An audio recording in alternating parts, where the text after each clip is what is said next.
being here, and many of you said right off the bat, like, we have so many changes taking place in our district. I think that to say that this is a paradigm shift is the understatement of the year when it comes to the next generation science standards in particular, and the potential for changing up a lot of traditional things that take place in school districts now. You can imagine that teacher preparation programs we run are very design-centered. We feel real centered. There's a really good framework for teaching teachers how to teach, centered around design completely. So very different than maybe some of the programs you guys went through for your teachers.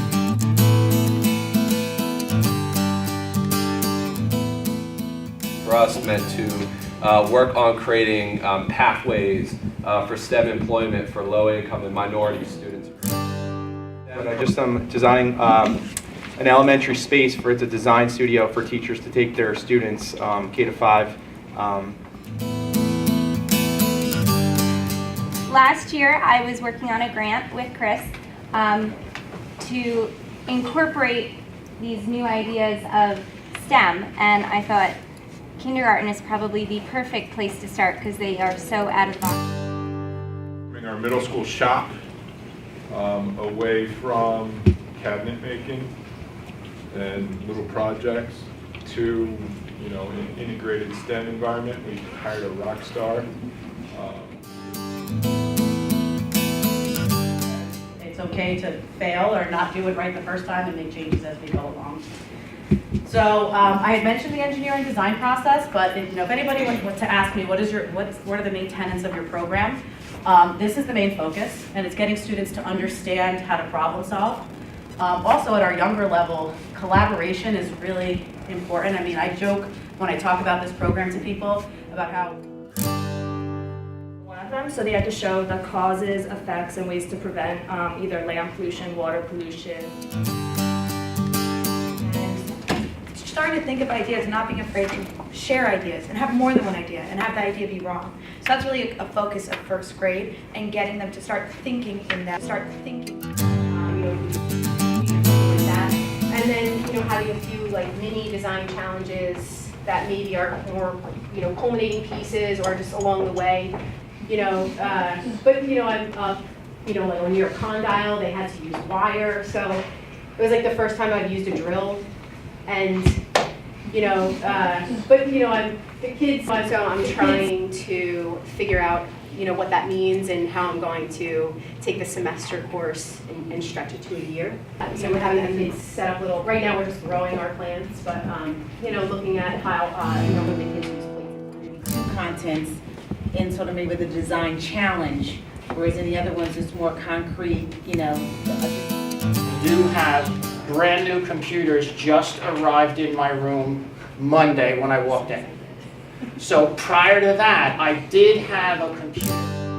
Math and science learners that get this opportunity, math and science, we give every student the opportunity when they first walk in the door. Hopefully we'll hook a lot of them, and hopefully through that they end up taking higher levels of math and science. Nice things about the curriculum is that the habits of mind in the process is seamless through all 3 years. So by the time that the student is rolling into the 4th year of the sequence, they have a lot of the skills in the process. All of the teachers at our school, and we said, what do you use? Where do you use it? What units it in? Let's talk to each other. And I think that was really one of the most important things, is we have to talk to each other about what's being held here and when. So all of the information from there is being housed out to the other classes. And we're going to make something called Technology Connections. It's going to be their first intro into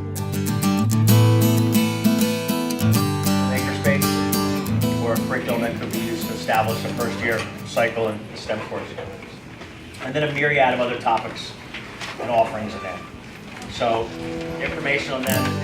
I think the same number of girls go into science and technology fields as when, especially engineering, as when I went to school. I was wondering what strategies and things you 3D spatial visualization is critically important for girls.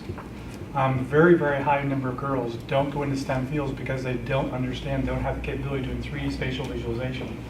I might go through some research with you, but these are blind studies where a bunch of 7th grade math classes are split, and some get some 3D spatial visualization training, others don't.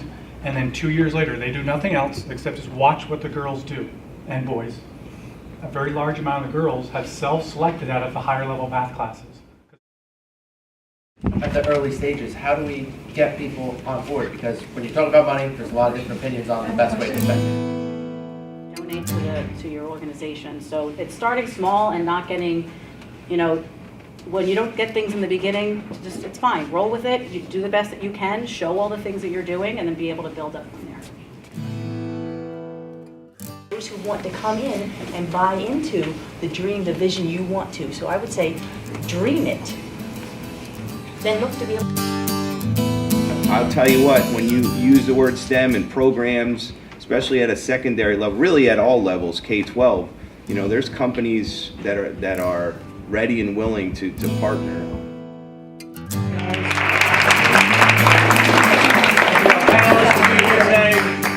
Here's our field markers and the rest of the center staff. See you next time.